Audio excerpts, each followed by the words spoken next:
tener un momento de mucha bendición. Quisiera introducirme en esta noche comentándole, querido hermano, querido pastor, va a aparecer por ahí en pantalla, que en el año de 1869 el médico suizo Friedrich Michel, espero haberlo pronunciado bien, realizaba experimentos acerca de la composición química del pus de ventas quirúrgicas cuando notó algo por ahí que le llamó la atención, una sustancia desconocida que más tarde él llamaría nucleína, que se empezó a estudiar y posteriormente en 1919 el caballero que está ahí de nombre que no sé pronunciar, pues probó que esa nucleína era un ácido desoxirribonucleico, que para nosotros es el famosísimo ADN, ácido desoxirribonucleico, el cual podemos describir como un ácido nucleico, escuche, que contiene las instrucciones genéticas fundamentales para el desarrollo, funcionamiento y reproducción de los seres vivos. Escuche esto, es el responsable de la transmisión hereditaria. El ADN es el responsable de la transmisión hereditaria. Y la función principal de la molécula de ADN es el almacenamiento a largo plazo de información. Algo así como un USB biológico, que es parte de los seres vivos. Los segmentos que llevan la información del ADN, la información genética, son llamados genes. Y de una manera asombrosa, el ADN es el que contiene la información de usted y la información mía. Y si en algo quiero abundar ahorita, es que el ADN es el responsable, el culpable de que los hijos se parezcan ¿a quién? A sus papás. A sus padres.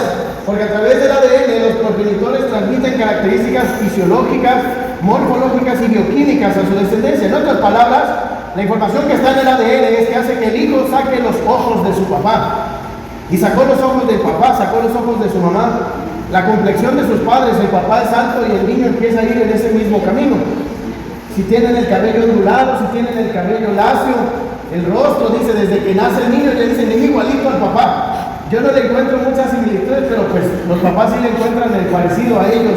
El color de piel, es una maravilla esa herencia genética y él tiene que ver por el ADN. Y algo tan maravilloso, mis hermanos, usted estará de acuerdo conmigo, es que eso solo lo pudo haber hecho Dios. Amén. Es el poder de Dios manifestado en la creación. El libro de Génesis, capítulo 1, versos 26 al 27 dice: entonces dijo Dios, hagamos al hombre a nuestra imagen, conforme a nuestra semejanza, y señoree en los peces del mar, en las aves de los cielos, en las bestias, en toda la tierra y en todo animal que se arrastra sobre la tierra. Y creó Dios al hombre a su imagen. A imagen de Dios lo creó, varón y hembra los creó, y los bendijo Dios y les dijo: fructificad y multiplicaos. Fue en los orígenes, mis hermanos, que Dios inventó el ADN, una manera biológica de almacenar información, y desde el inicio los padres transmiten esa información a sus hijos por el ADN. Es imposible que algo así de maravilloso haya salido nada más por pura casualidad, por una explosión o por el azar. Eso es imposible. Eso está calculado. Eso está hecho con inteligencia y sabiduría eterna de nuestro Dios, nuestro Creador. Que su sabiduría eterna está claramente visible ahí. Y tan preciso es este asunto que existen pruebas de ADN. Hemos escuchado, las conocemos, determinan relaciones biológicas, confirman paternidad y también la predisposición a enfermedades que un padre o una madre puede pasar a sus hijos.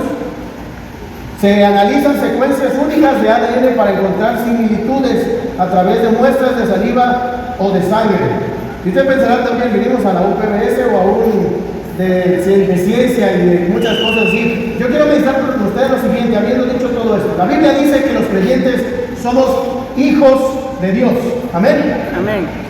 Mas a todos los que le recibieron, a los que creen en su nombre, les dio potestad de ser hechos hijos de Dios, los cuales no son engendrados de sangre, ni de voluntad de carne, ni de voluntad de varón, sino de Dios. Y varias veces el apóstol Juan dice que somos nacidos de Dios en su carta, en su primera carta. Escuchen, los hijos de Dios, los cristianos, somos hijos del Dios que creó el ADN. ¿Estamos de acuerdo? Amén. Los cristianos somos hijos del Dios que inventó el ADN.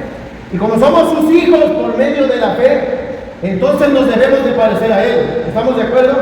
Debemos parecernos a Él. Es verdad que por causa del pecado y nuestra condición humana todavía no somos lo que hemos de ser, pero al haber nacido espiritualmente de Dios, compartimos un ADN espiritual que se manifiesta en nuestra forma de vivir. ¿Amén? Ese es el tema de la epístola de Santiago y de varios pasajes que dicen que la fe se hace visible en nuestra forma de vivir. Y los creyentes, si bien no somos perfectos, vamos en pos de la justicia, la santidad y la voluntad de Dios, porque compartimos su naturaleza.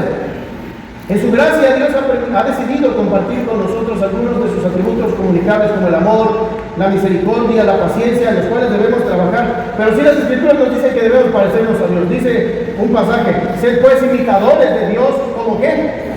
Como hijos amados, pues somos hijos de Dios, tenemos que parecernos a nuestro Padre. Y dice también en otra parte: pues para esto fuisteis llamados, porque también Cristo padeció por nosotros, dejándonos ejemplo para que sigáis sus pisadas. No cabe ninguna duda de que los hijos del Dios que inventó el ADN somos llamados a ser como Él.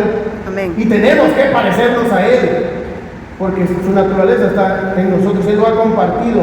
Hay un ADN, y si algo vamos a aprender en esta UPBS, mis amados hermanos, mis amados pastores, por favor, es que ese ADN tiene muchas cadenas y muchas secuencias de ¿qué? El servicio. Gracias por los hermanos, muchas secuencias de ¿qué? De servicio, porque si de algo nos dejó ejemplo nuestro Salvador, es de servir. Porque Él mismo, cuando lavó los pies de sus apóstoles, dijo: ejemplo os he dado para que como yo os he hecho, vosotros también hagáis. Nuestro Dios, del cual hemos nacido, es un Dios que nos llama al servicio, y por ello quienes compartimos su ADN espiritual debemos de ser conocidos por una vida de ¿qué? De servicio. Una vida de servicio, mis hermanos, no debería de ser de otra forma. Pero lamentablemente no siempre eso es lo que se ve en algunas iglesias del Señor. Porque cuando los hijos de Dios deberíamos de estar caracterizados por una vida de servicio, se ven cosas como las siguientes. Usted asentará con su cabeza si me da la razón. Iglesias donde solo una parte de sus miembros está sirviendo, mientras que los demás no están activos y no están sirviendo. Iglesias en las que los miembros activos pues están sirviendo, pero no tienen una actitud de servicio sacrificial. Dicen: esto es lo que me toca y esto es todo lo que voy a hacer. Cristianos que usan la siguiente frase: ¿y por qué lo tengo que hacer yo? ¿Ha escuchado usted esa frase? ¿Y por qué lo tengo que hacer yo? Bueno, ¿y por qué no lo puedes hacer tú, no? ¿La ha escuchado? Espero que no la haya dicho, pero tal vez la ha escuchado. Ministerios de alcance limitado porque faltan creyentes dispuestos a recorrer la segunda milla. Iglesias donde hay miembros que dicen que por su posición no deberían de hacer ciertas tareas o ciertos servicios. Cristianos que están más preocupados por lo que van a recibir en la iglesia que por lo que ellos pueden dar. Y no estoy diciendo que en la iglesia no seamos ministrados, no seamos edificados y no recibamos el mismo alboroto de otros creyentes, pero a veces hay más consumidores en la iglesia que servidores. Suele pasar, pero yo le pregunto a usted, amado hermano, ¿así debería de ser? Dígame usted, ¿sí o no? Eso debería caracterizar a la iglesia del Dios que inventó el ADN y que tiene un ADN de servicio. Ayúdeme, por favor.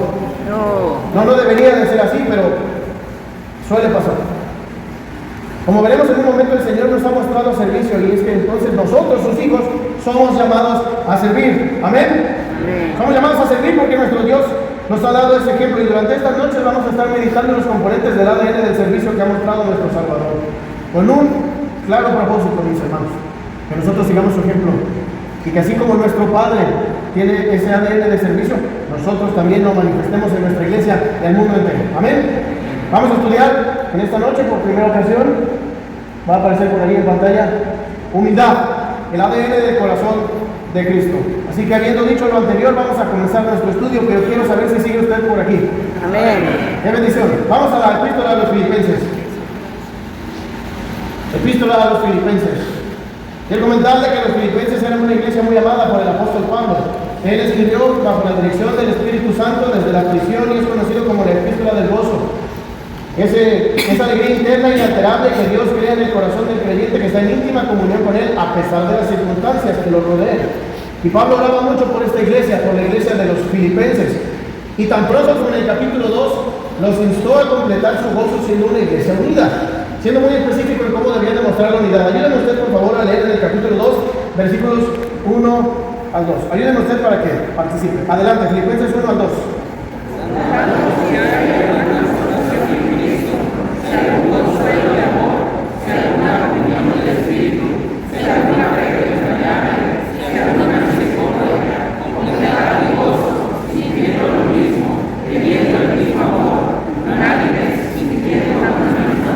Dice el versículo 2: completad mi gozo, sintiendo lo mismo, teniendo el mismo amor, unánimes, sintiendo una misma cosa. El plan y anhelo del Señor es que su iglesia esté unida, que la iglesia haya unidad. Y Pablo fue muy claro en hacerle ver a los filipenses en qué cosas quería que tuvieran unidad, y es que todos debían de tener un sentir de humildad, la cual debe cubrir siempre nuestra vida de servicio y que constituye nuestro primer encabezado de esta meditación, de esta enseñanza. Por favor, quiero compartir primero con usted la esencia de la humildad. ¿Me puede usted ayudar a leer este encabezado para que nos vayamos memorizando cuál es?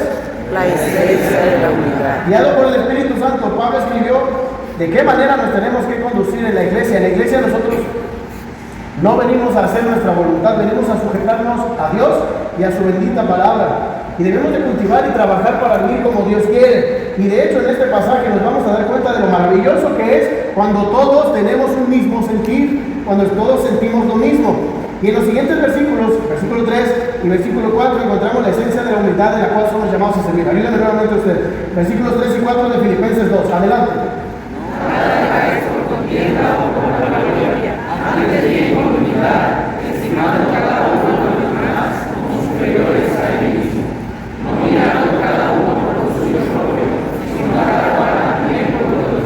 ¿Cuál es la esencia de la humildad, mis hermanos? Letra A, por favor, va a aparecer. ¿Qué tenemos que hacer? ¿Me puede ayudar a leer? Muy claro el versículo 3, la primera frase dice: nada hagáis por contienda o por vanagloria. Pablo describió las actitudes que debemos de tener al momento de servir, al momento de hacer las cosas en la iglesia del Señor. Porque escuchen, podemos estar haciendo cosas correctas, pero con motivaciones incorrectas. Podemos estar haciendo lo que debemos de hacer, pero no de la manera en la cual debemos de hacerlo. Por eso no es de extrañarse que Pablo les diga: nada hagáis. Y nada es nada. Ni una sola cosa. Nada. Ni siquiera el acto más pequeño o que pudiéramos considerar como diminuto debe de hacerse de la forma en que Pablo está a punto de describir. Y primero Pablo dice: nada hagáis. ¿Por qué? Por contienda. Del griego eriteia. Esa palabra no tenía su origen en una connotación negativa. Originalmente no era una palabra que hablara de algo malo. Se refería tan solo a un jornalero. Pero llegó a usarse de una manera metafórica y casi exclusiva para hablar de alguien que insistía en buscar provecho personal y beneficios sin importar lo que tuviera que hacer y de qué manera pudiera afectar a los demás. Tal palabra se llegó a usar para referirse a una competencia desleal y la ambición individualista muy propia de los cargos políticos. Y Pablo, por lo anterior mencionado, usó esa palabra, y la palabra contienda llegó a asociarse entre la rivalidad entre dos o más personas, la rivalidad entre bandos. Por su lado, la palabra vanagloria es una opinión excesivamente elevada de uno mismo, que no es más que una gloria vana. Vanagloria, gloria vana. Hacer las cosas por vanagloria, mis hermanos, básicamente es quiero hacer las cosas para que yo me lleve la ¿qué?